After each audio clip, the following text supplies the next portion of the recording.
Доброе утро! Здравствуйте! Сегодня четверг, 21 июня, и встречаем этот замечательный день вместе с вами мы, Влад Портнов и Светлана Звонарева. Продолжается чемпионат мира по футболу. Вчера в Казани сражались сборная Ирана и Испании. Иранцы бились как львы, но испанцы оказались чуть-чуть сильнее, победили 1-0. Я думаю, что болельщики сборной Испании довольны победой, ну а болельщики сборной Ирана довольны Просто тем, довольны. что их ребята не посрамили честь страны. Да, и сегодня мы продолжим рассказывать вам о чемпионате мира по футболу, матчи которого проходят в том числе и в Казани. Например, сегодня подробнее о культурной афише, но и это еще не все.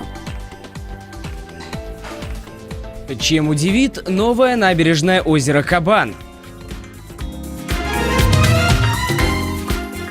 Приятного аппетита! Готовим омлет со шпинатом. На заметку. Все о том, как выбрать качественный диван. В первые дни чемпионата мира в Казани открылась обновленная набережная возле озера Кабан. Давайте посмотрим, как именно она изменилась.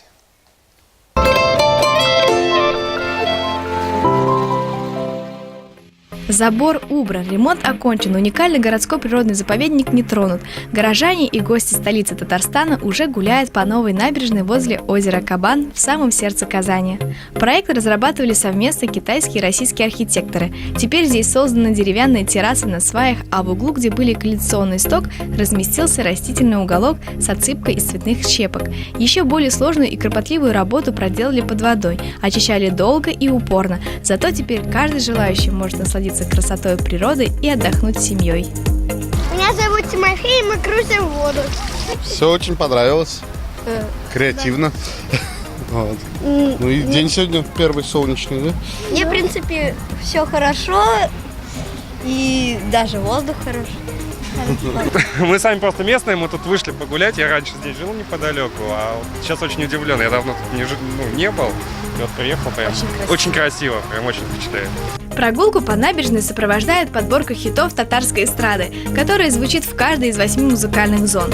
Для детей организована специальная водная игровая зона. Также тут можно покататься на катамаранах, покормить лебедей и сделать фотографию на память. Мне здесь нравится, здесь очень интересно. В Казани очень красиво, мне кажется, для туристов самое то. Все очень замечательно сам сделали и очень хорошо гармонирует и с природой. Вот, очень все приятно, то, что из дерева вот эти дощечки сделали. То есть бетон, дощечки такой индустриально, экологический стиль, на самом деле, очень здорово. И очень приятно то, что у нас в Казани открываются такие набережные с каждым годом все больше и больше. И больше мест с семейными прогулками. Гостей сюда хочется звать из других городов, поэтому все очень замечательно. А вечером, когда на город опускаются сумерки, водная гладь, фонтаны, скамейки и даже камыши подсвечиваются. И это просто незабываемое зрелище. Приходите и увидите все сами. И мы продолжаем нашу программу, конечно же, самой популярной темой чемпионата. В нашей студии Земфира Гильмудинова, пресс-секретарь Татарской государственной филармонии имени Габдуллы-Тукая. С ней подробнее поговорим о культурной афише города к этому событию. Доброе утро. Здравствуйте. Итак, сегодня концерт маэстро Сергея Жилина и фонограф джаз-бенда. Кто еще из российских звезд выступит в стенах филармонии? У нас очень обширная программа. У нас 2 фестиваля больших, подготовлены к чемпионату. «Цветущий Татарстан», и все флаги в гости едут к нам. Сегодня, как вы сказали, Сергей Жилин. Мы ожидаем Нани Бригвадзе 28 числа. Затем у нас будет Мирьям Мирабова.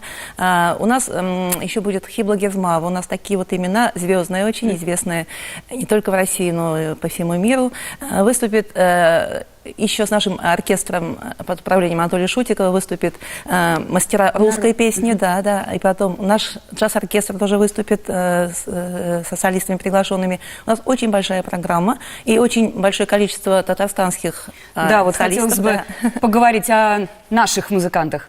Да, наши музыканты, я уже сказала, наши 2 оркестра участвуют, и также ансамбль фольклорной музыки.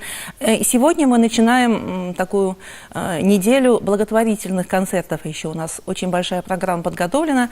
А эти концерты благотворительные, они будут проходить в сквере филармонии. То есть туда может попасть... Да, как туда попасть? Может ли любой желающий? Туда можно попасть с улицы, с любого троллейбуса, автобуса, и можно прийти специально, потому что реклама у нас была большая, программа там большая.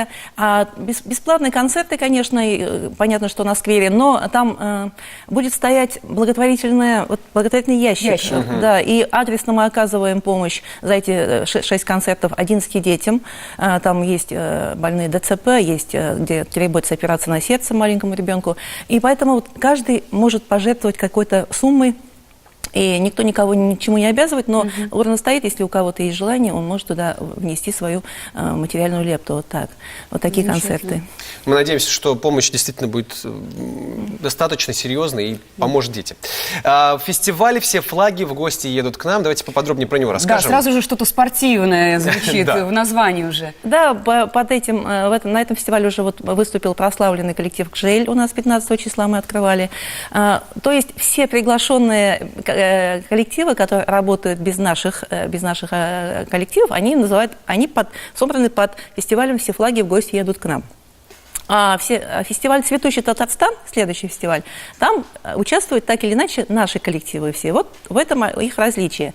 Ну, всю конкретную информацию, полную информацию, конечно, можно найти на нашем сайте, развернутую tatfil.ru. И мы, в общем, давали очень большую такую рекламу. То есть вот сейчас перечислять все концерты, потому что у нас 15 концертов, и все имена, будет немножко так, время займет, а так можно поинтересоваться. И я думаю, что казанцы не пропустят наши концерты. Казанцы и гости. Да, тем более, да, если мы уж говорим о чемпионате, замечаете ли вы среди зрителей, допустим, болельщиков таких ярких, вообще как-то они участвуют в этом мероприятии? Я обратила внимание, проявляют? Да, у нас 19 числа был концерт оркестра под управлением Анатолия Шутикова с приглашенными солистами, у Анатолия Ивановича, у него такая вот своя публика. Она уже подготовлена 25 годами, 30 годами. И приходят одинаковые, как-то мы же узнаем эту публику. Но 19 числа были какие-то другие. Лица новые. Да, лица новые. Но мы так понимаем, что, значит, гостей у нас в Казани много. И гостей, в общем, любящих и народную музыку в том числе, и оперную музыку в том числе тоже много. Но мы будем надеяться, что эти как раз благотворительные концерты под открытым небом, во дворе филармонии, как раз они и привлекут болельщиков. И гостей, которые будут проходить мимо, услышат музыку, заинтересуются, зайдут и попадут на такой праздник. Мы очень на это рассчитываем. Мы сегодня начинаем, мы будем работать в сквере тоже до 26 числа. 26 числа, сегодня-завтра будет Салават Фатхуддинов, соберет своих друзей по сцене. Потом выступит, у нас же есть очень большое движение ветеранов «Сияние», «Балкыш». Они выступят наши коллективы, ансамбль фольклорной музыки и барменщик крещенской музыки. Наши ветераны сцены выступят, один концерт у них будет. И завершит эти благотворительные концерты оркестр под управлением Рустема Абязова, «Ла Примавера», с Рездой Галимовой они работают. И очень большая, очень интересная культурная программа. Мы очень рассчитываем на этих благотворительных концертах увидеть много казанцев, так как это еще связано с помощью больным детям. Поэтому мы очень ждем. Мы желаем, чтобы все ваши ожидания оправдались.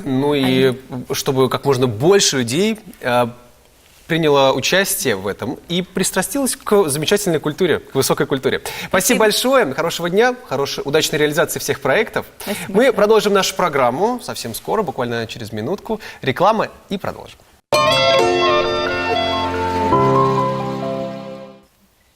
Всем снова доброе утро. Продолжаем программу и продолжаем ее гороскопом.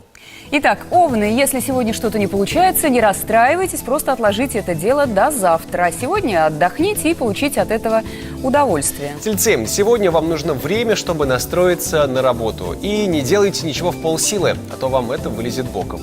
Близнецы, у вас день повышенной интуиции. Слушайте внутренний голос. Сегодня не тот день, когда нужно обязательно куда-то бежать и непременно все успеть. Отдохните, не торопитесь.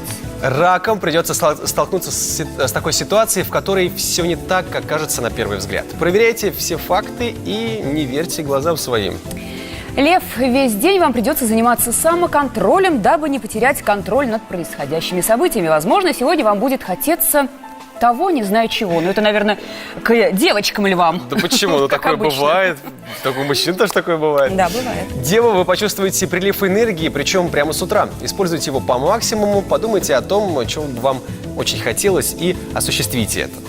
Ну а мы продолжаем, и время рубрики, в которой мы предлагаем вам простые рецепты. Сегодня у нас очередное такое блюдо.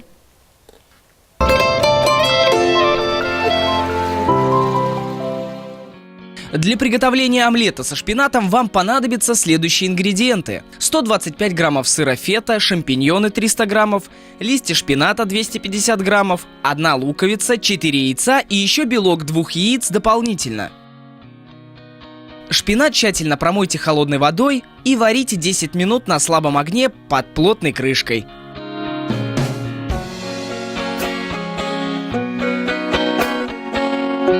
Лук порубите мелкими кубиками, грибы нарежьте на тонкие пластины.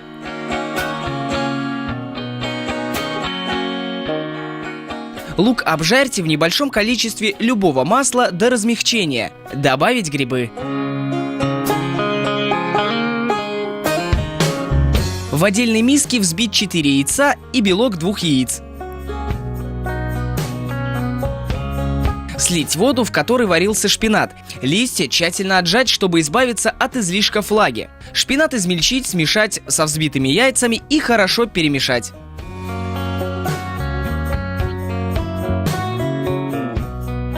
Добавить соль и перец и снова все перемешать.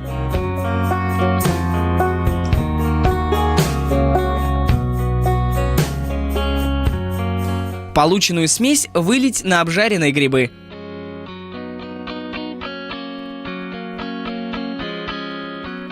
Сыр фета нарезать небольшими кубиками и добавить в омлет в конце приготовления.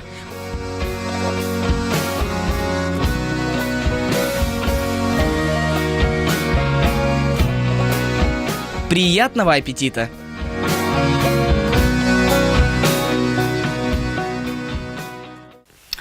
Ой, какая красота и какая вкуснотища, мне кажется. Вот такой вот простой и полезный рецепт с самого утреца.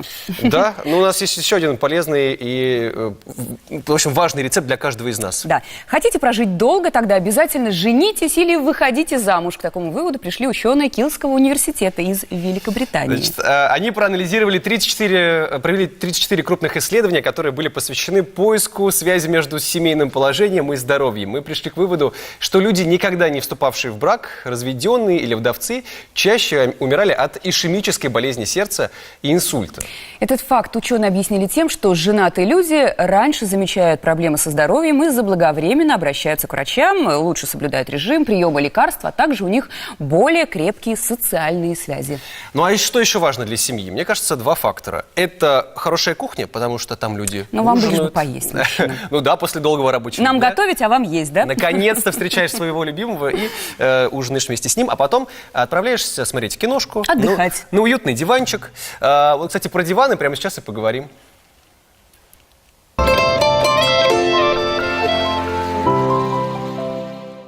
Доброе утро! Диван – это основной элемент мебели. Он необходим нам для отдыха и сна. Сегодня мы расскажем, на что обратить внимание при выборе мягкой мебели. Смотрите! Покупка дивана в гостиную – дело ответственное и непростое. Придется учесть все – каркас, форму, механизм трансформации и, конечно, цвет. До того, как отправиться в мебельный салон, определитесь с габаритами мягкой мебели. А лучше нарисуйте схематически, где вы его поставите. Диван может быть маленьким, двухместным, трехместным, угловым, П-образным, радиусным и так далее. То есть вариантов очень много. И здесь уже либо наши специалисты подсказывают, как это должно быть, да, что нужно сделать для того, чтобы диван выглядел и с точки зрения эстетики. Определитесь, как часто вы будете раскладывать диван, каждый день или время от времени, только для решивших переночевать гостей. В данной модели используется механизм Седафлекс. Механизм на каждый день. Здесь довольно-таки надежная конструкция металлическая. Вот, достаточно легко раскладывается. Здесь используются березовые ламели и резиновый жгут. Толщина матраса позволяет сделать сон комфортным и спокойным. Оценивая внешний вид дивана, мы часто забываем о его внутреннем наполнении.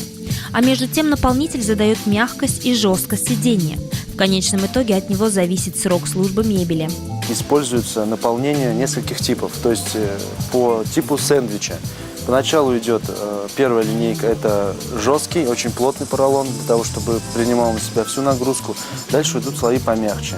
То есть чем ближе мы приближаемся к поверхности, то, соответственно, слои становятся более мягкими и достаточно долговечными. То есть это тот слой, на который приходится вся нагрузка.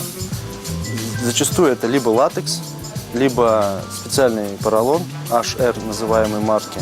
То есть это используется только в премиум наполнениях и достаточно долговечный материал. Вот. Все остальное мы используем поролон не ниже 30-й плотности. То есть та плотность, которая позволяет дивану прожить как минимум 5 лет. Придерживайтесь наших рекомендаций, и вы сможете выбрать качественный и удобный диван.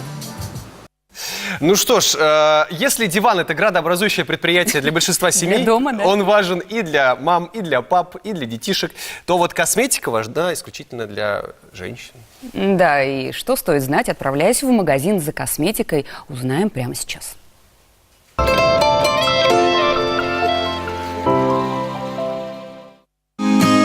Продолжая тему бьюти-мифов, мы подготовили для вас вторую подборку популярных заблуждений вокруг косметики и процедур ухода за собой.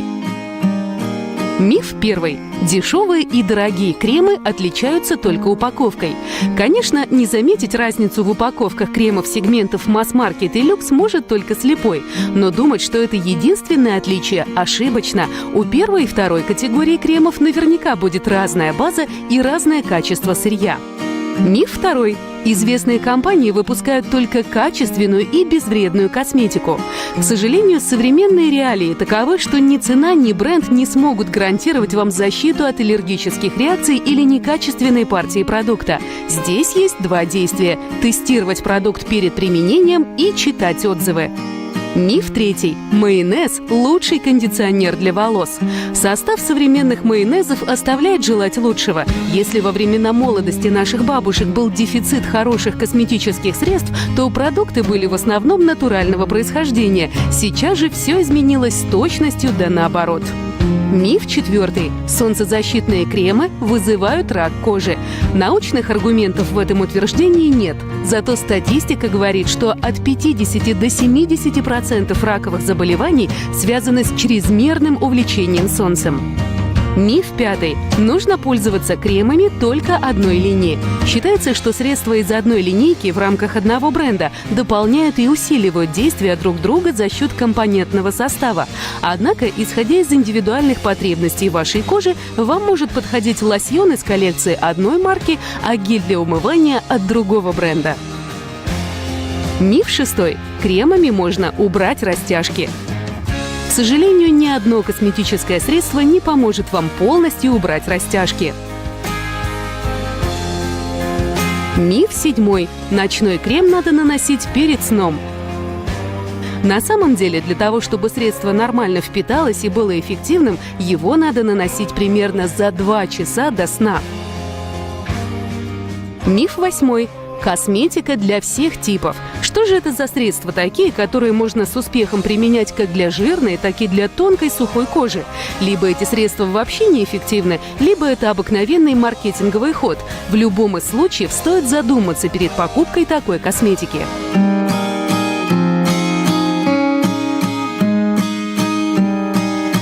Косметика – это, в общем-то, всегда приятная тема, да, для дам, согласитесь? Это приятное действие, я бы сказала еще. Приятно покупать, наносить на себя, быть красивее. Приятно, когда на это деньги Но дают. сейчас мы поговорим чуть про менее приятную тему. Свет, ты когда-нибудь была поручителем? Я была. И как ощущения? Все в порядке у меня. Без Мне проблем. повезло. Тебе да, повезло. Мне а повезло. вот что бывает, если не повезло? И как сделать так, чтобы не повезло? Сейчас узнаем советы юриста.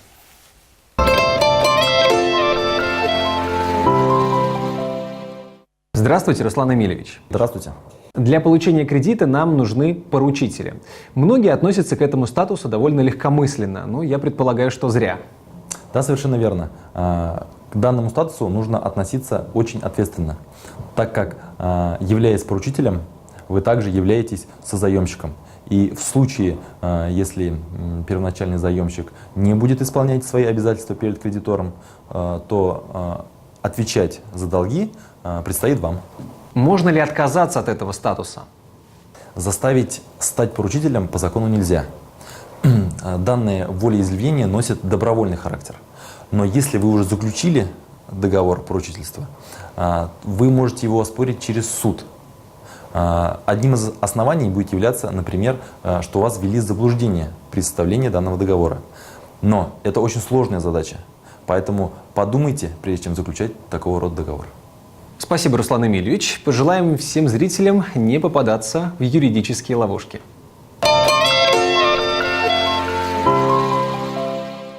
Сейчас анонс проектов ТНВ. Сегодня на нашем телеканале будет много программ и фильмов. Так что вам осталось только выбрать из всего многообразия.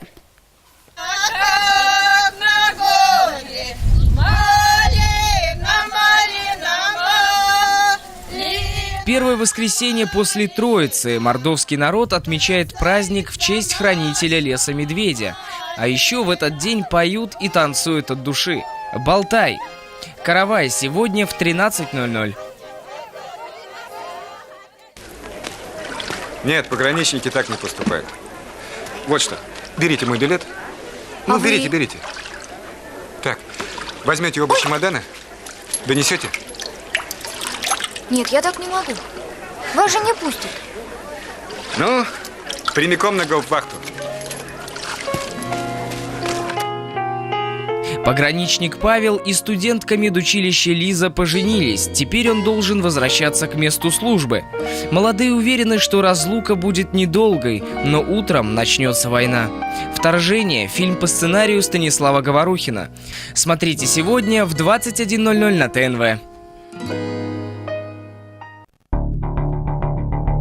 Крутые трассы, скорости, превышающие законы физики, эмоции, которые не скрыть. Мировой ралли-кросс в Норвегии. Видеоспорт сегодня в 23:15 на ТНВ. Да, после такого драйва вряд ли уснешь. Да, и вообще сегодня это, наверное, будет хорошо, если вы посмотрите, зарядитесь энергией, всю ночь будете не спать бодрыми. Но вообще-то бессонница... это не всегда хорошо, да. Да, бессонница – это плохо, и как с ней справиться, узнаем.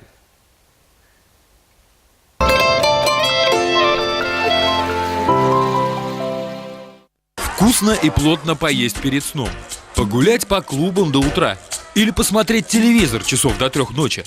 Это вносит разнообразие в нашу жизнь и поднимает настроение. Узнаете себя? А спите по ночам вы хорошо? Трудности с засыпанием и ночные пробуждения еще с подросткового возраста Эльмиру Блинову довели таки до кабинета врача. С того времени, допустим, как я выключила свет, да, легла в постель часа 2. Часа два, как минимум. Что при этом вы пытаетесь сделать? Я анализирую, допустим, прошедший день или какую-то встречу, которая предстоит мне на следующий день. Постоянно я анализирую, я думаю, и из-за этого, да, эти мысли у меня в голове крутятся, и я не могу отключиться, просто не могу заснуть. Налицо признаки высокой тревожности. Что же делать?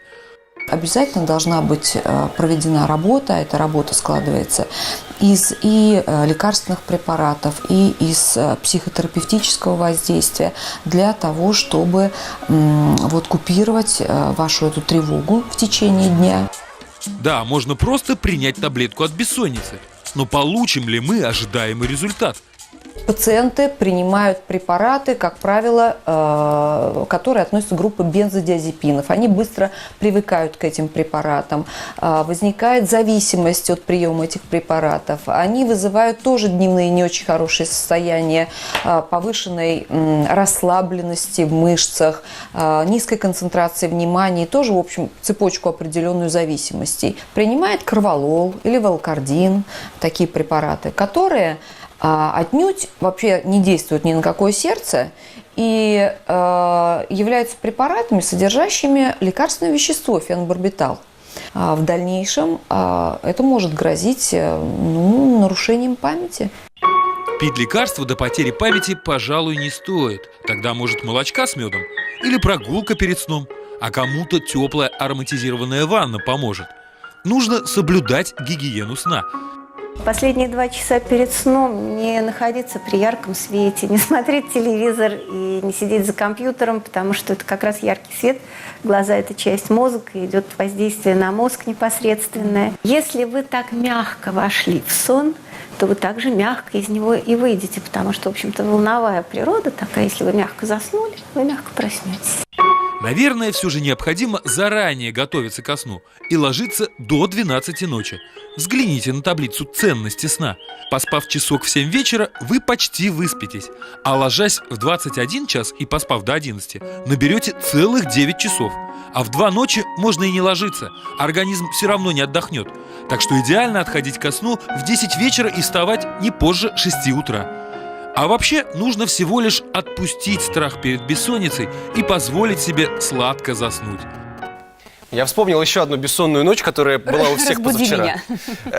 После побед сборной России по футболу. Вот уж вся страна не спала, так это точно. Ну, это был важный повод, в общем-то, поэтому Ну и, собственно, в дни чемпионата мира по футболу равнодушных к этому событию точно нет. Вот что сделали в Альметьевске в эти дни. Говорят, это видно даже из космоса. Давайте посмотрим и мы.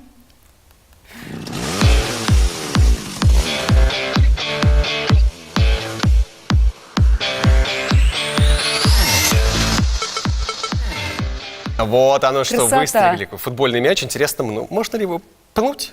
Ладно, футбольную или околофутбольную тему мы сейчас продолжим. Наш коллега Даниил Кинжаев расскажет про погоду. Сегодня он подготовился заранее, отписал все, находясь на фан-фесте. Даниору слово. Привет, ребят! Всем здравствуйте, доброе утро! Как, наверное, многие из вас догадались, сейчас я решил выйти в записи. Все потому, что я хочу рассказать вам о погоде в Казани. Прямо из самой гуще событий. Сейчас я нахожусь на FIFA Fan Fest Казань. Напоминаю, кто не помнит, у нас в России проходит чемпионат мира по футболу. Ну а теперь плавно перейдем к погоде в Казани. Сегодня температура воздуха днем ожидается максимальная, плюс 23 градуса. Вечером будет чуть прохладнее, плюс 18.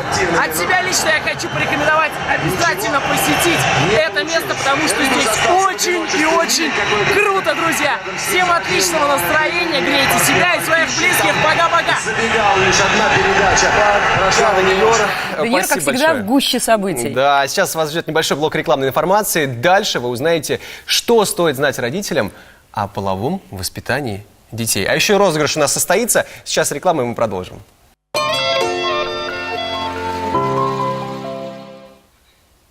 Здравствуйте, наша программа продолжается. Сейчас обещанный розыгрыш. Итак, вот этот билет в казанский дельфинарий на новое шоу достанется тому, кто знает, как спят дельфины. Ну и 3 варианта ответа: на поверхности воды, на глубине, на дне. Да, в толще. Ну или на диване. Про диваны мы сегодня говорили, это немаловажно. Вдруг у них тоже есть свои диваны. Вопрос с подвохом, конечно же, поэтому погуглите, почитайте, да, узнаете. и любители дельфинов, звоните нам, пожалуйста, 570-50-75. Ждем ваших звонков. А пока? А пока мы поговорим на тему, которая дельфинам, в общем-то, не актуальна. Но актуальна. Нам всем советы по уборке дома прямо сейчас.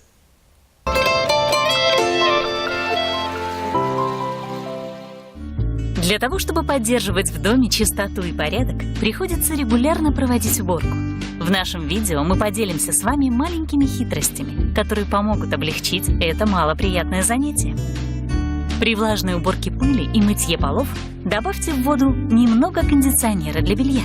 Таким образом, пыли будет скапливаться намного меньше. С пригоревшей грязью и жиром на плите вам поможет справиться нашатырный спирт.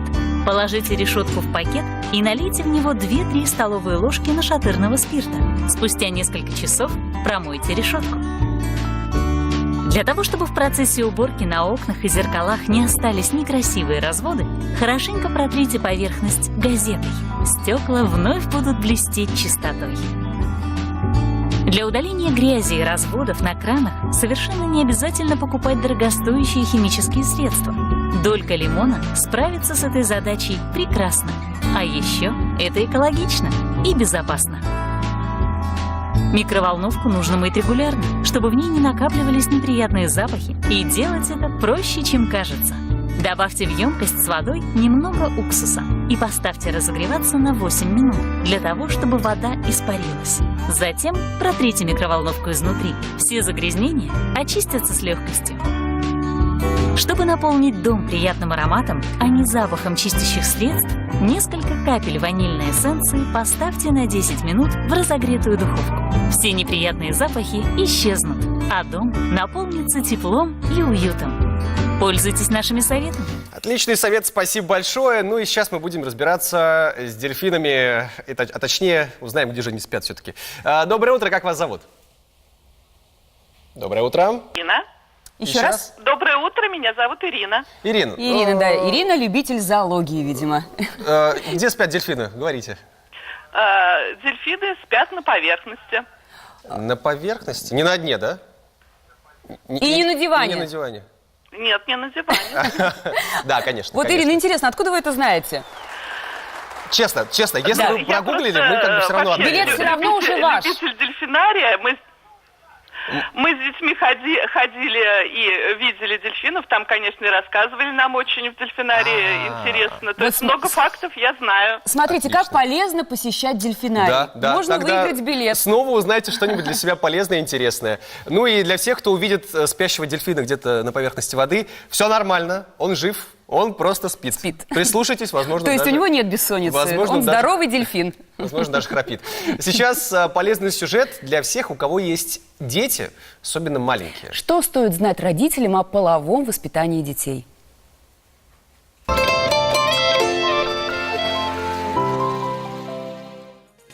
Чем мальчики отличаются от девочек и как появляются дети, спрашивают родителей малыши в возрасте 3-4 лет.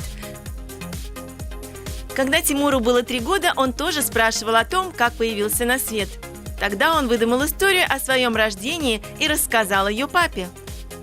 Он сказал, что нам было очень грустно с папой, и мы плакали.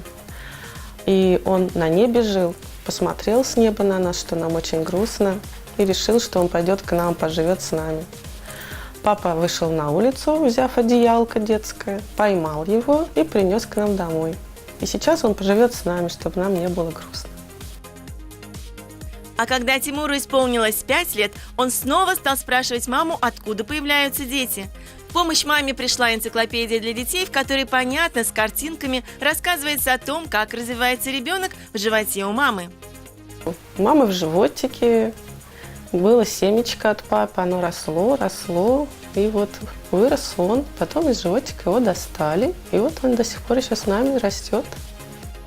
Если не закрывать глаза на нужды ребенка и правильно воспитывать его в половых вопросах, то к 9-10 годам у него появляется собственная линия поведения, соответствующая моральным и физическим нормам и требованиям своего возраста.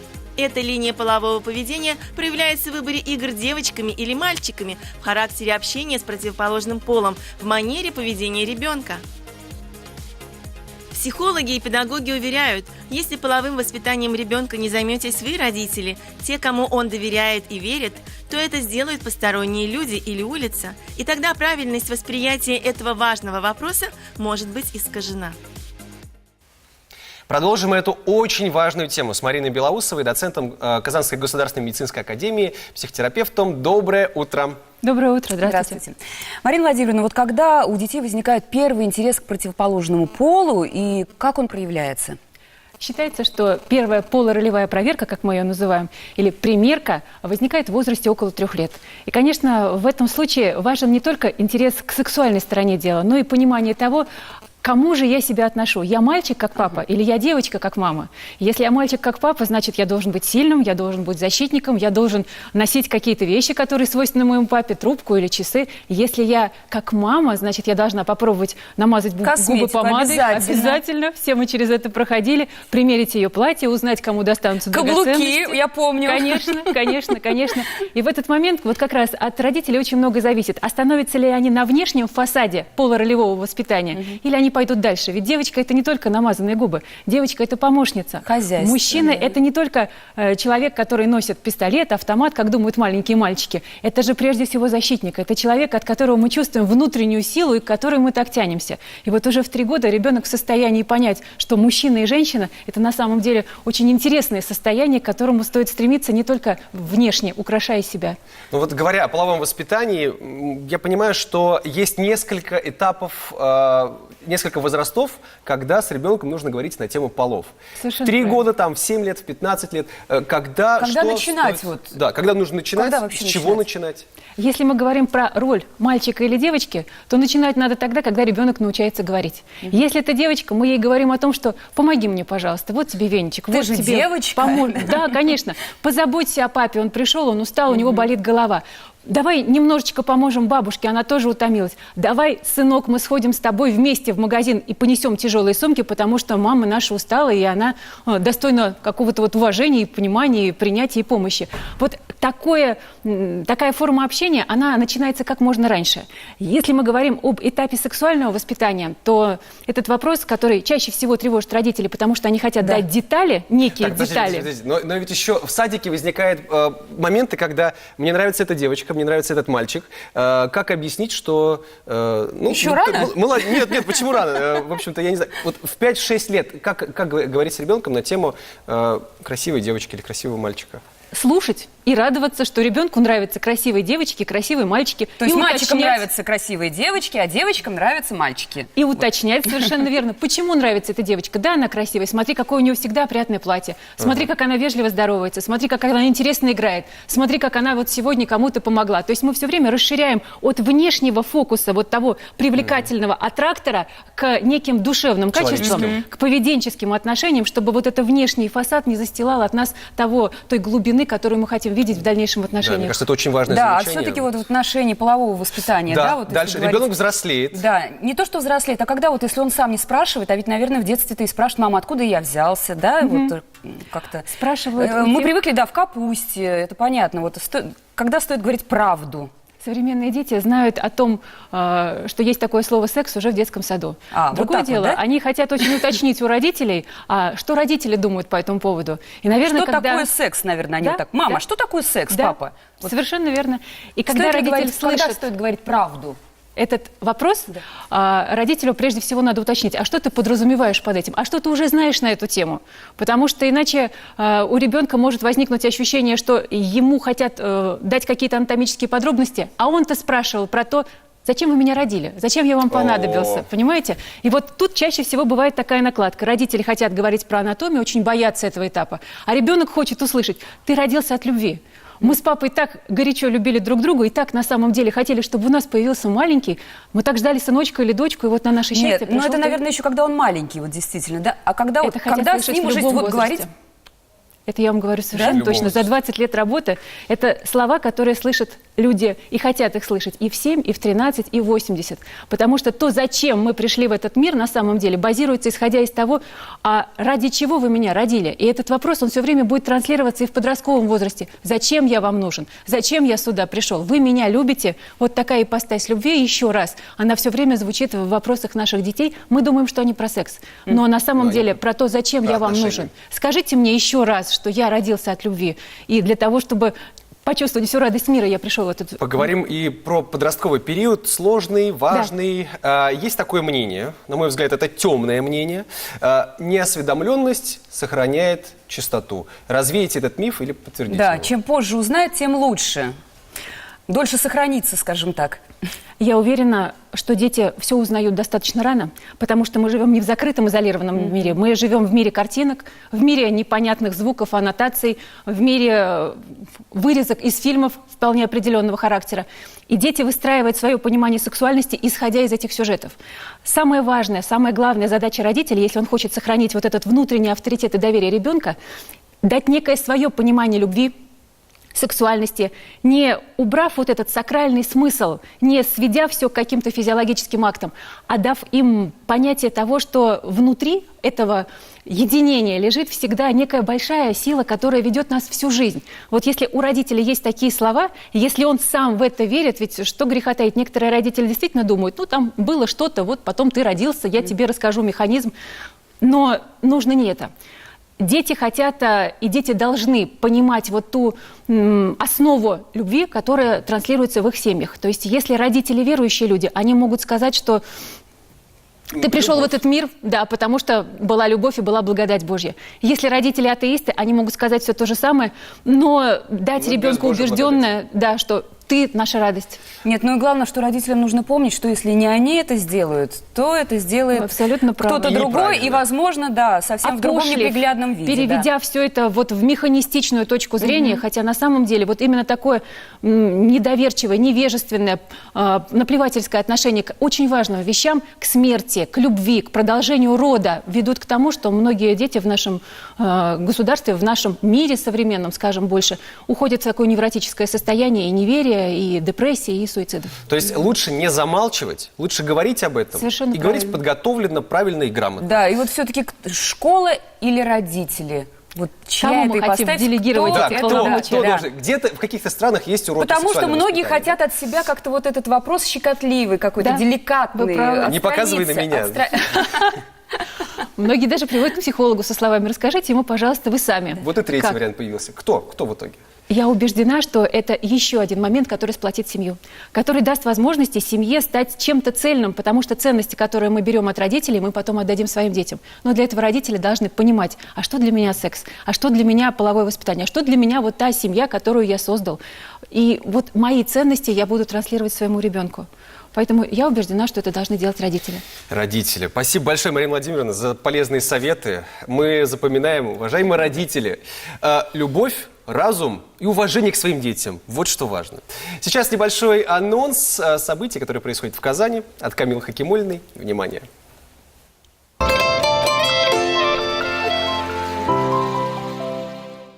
Доброе утро! Сегодня 21 июня и вновь с вами Камила Хакимуллина. Прямо сейчас вас ждет рассказ о двух интересных мероприятиях. Все подробности через пару секунд.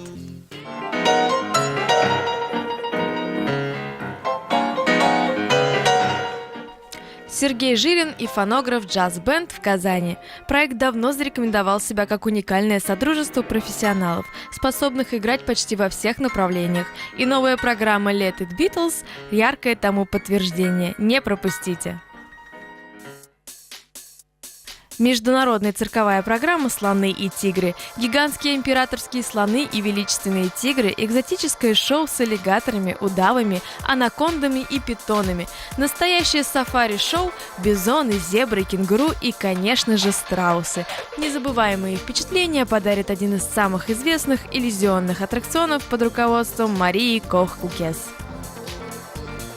Интересный намечается вечер, но не будем останавливаться. Продолжайте нас смотреть, и вы узнаете, какой спектакль можете посетить сегодня. Внимание к сюжетам! В поисках чуда в спектакле «Все чудеса» происходят не просто на глазах у ребят, но и при их непосредственном участии. Детей и их родителей ждет увлекательный путь вместе с феей, боровичком и хранительницей леса.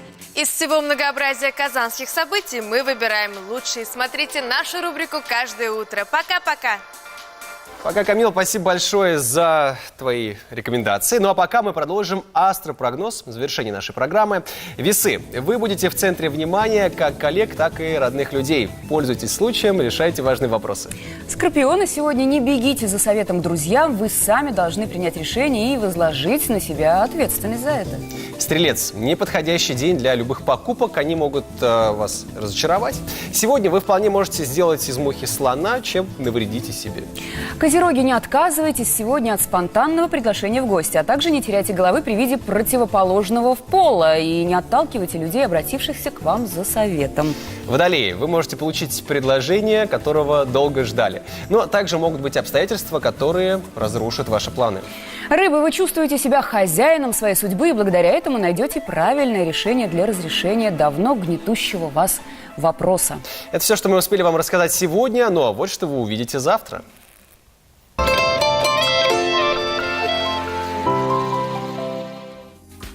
Чемпионат мира по футболу продолжается. Туристы и болельщики в Древнем Болгаре.